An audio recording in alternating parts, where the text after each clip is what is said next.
Šodien mēs apskatīsim tēmu leņķi un izmantosim terminus, kurus iespējams tu jau pazīsti.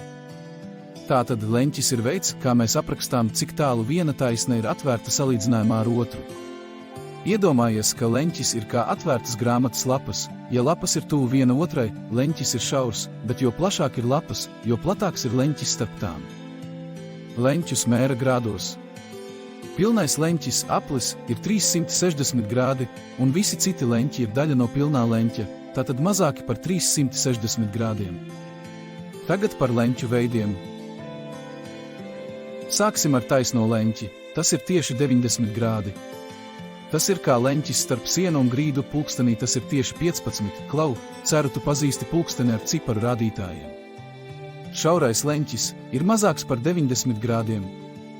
Iedomājies pulksteņa rādītājus 13:00, tā ir acīmredzama šaura leņķa pozīcija. Savukārt plats leņķis ir leņķis, kas lielāks par 90 grādiem, bet mazāks par 180 grādiem. Iedomājies, ka esi atvērs grāmatu, tad lapas veido leņķi, kas ir plašāks nekā taisnais leņķis, bet vēl nav pilnīgi izstieptas, lai veidotu taisnu līniju un sauktos par izstieptu leņķi. Izstieptais leņķis ir tieši 180 grādi.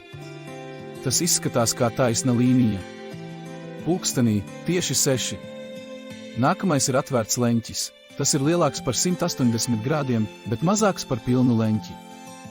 Pilnais leņķis. Tas ir tieši 360 grādi un izskatās kā aplis.